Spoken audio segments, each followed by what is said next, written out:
This is the Flowtime Biosensing meditation headband, and today we're going to find out if this $200 meditation headband with EEG and heart rate tracking is actually worth it. Is it going to help you build your consistent meditation practice, or should you save your money and just use a free meditation app? Let's get into it.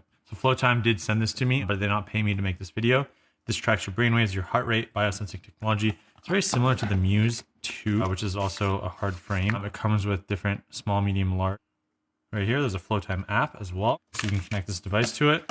This is what the device looks like. You have the frames on the side here. It loops around your ears. We've got the EEG sensors on the front, as well as a heart rate optical sensor right here. It's pretty flexible, so this thing can move around. We have a proprietary charging cable, which is the USB-A port, which I don't like. Even this is flexible. You can squeeze up against it. We got a button back here to turn it on and off and activate certain modes. We've got the charging spot right here where you can plug in this USB cable to charge the headset. And that's pretty much everything that comes in the box. And then when you go ahead and you want to wear this device, this is what it's going to look like. It's super low profile.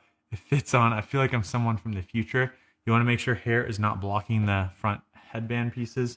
This does feel lighter and easier to wear than the Muse one. I've noticed with the soft, like the Muse S Athena, sometimes you can have issues with the diodes pressing up against your forehead, but this is even lighter. The harder ones, I think, are usually better when it comes to actually getting data, but you always have to worry about positioning the headband, making sure power's not there, but it does feel okay. It's almost like it's non-existent. This might be a little too small for my head, so I need to swap out to the other headbands that are inside of the box, but yeah.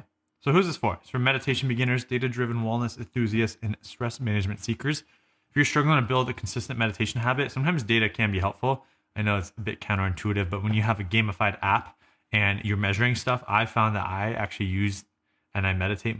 With the Muse 2, I meditated for like 3 months straight because I was able to track it. I had like feedback and I was like, oh, I'm getting better and I'm feeling like I'm improving. Whereas if you just meditate on your own, you might not notice that. So that's where this value comes in. Link in the description if you do plan to buy it. Now, some specs. This thing is 33 grams, 1.2 ounces, the headband only, and it is very light. It's almost not noticeable that it's there. They advertise 8 hours of continued use on the battery, the magnetic charging cable.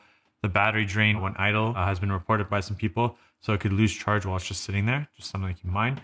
It's a full charge within 2 to 3 hours via USB, and it's using a 2-channel EEG brainwave monitoring and a PPG heart rate sensor to track heart rate and HRV, heart rate variability. It's measuring your electrical brain activity across your forehead in real time, and it's able to distinguish between your left and your right hemisphere activity patterns on the front of your brain. So it's tracking all your 5 brain waves, heart rate variability, breathing coherence, breath rate, attention levels, relaxation scores, stress levels, and flow state detection. So you get a ton of data and information inside of the app. You're going to get comprehensive real-time biofeedback.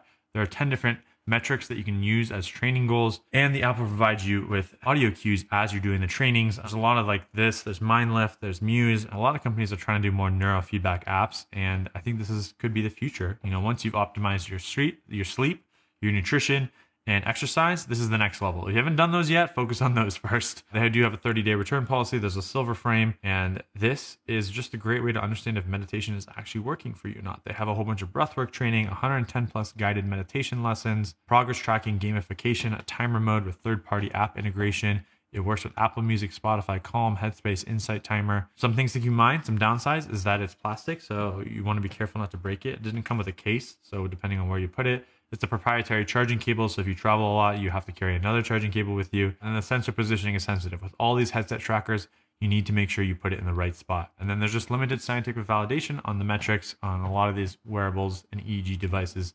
They are consumer devices. They are not lab devices, so just keep that in mind. This is $180 to $200 on Amazon. We'll have the link down below, and then the membership is $70 a year. So it could be around $250 to $270 for the device plus the membership. There are alternatives like the Muse 2, which is $250, the Muse S Gen 2, $400, and the Muse S Athena, which is $475, which adds F-Near's blood oxygen tracking too. And then the meditation apps are only $70 a year. So it's really, do you want to just meditate or do you want to track and meditate? That's where I would look at this versus the Muse. So is this thing actually worth it? I think if you are someone who gets motivated by data, loves to track things, and usually that inspires you to do more, then this is the way to go. If you're like, this is going to be overwhelming, I'm going to get frustrated with the technology and it's going to get in the way of my meditation, then it's not for you. But if you do plan to buy it, click the link in the description, subscribe, turn on notifications. We're testing all the wearables. My name is Shervin. We'll see you in the next one. Peace.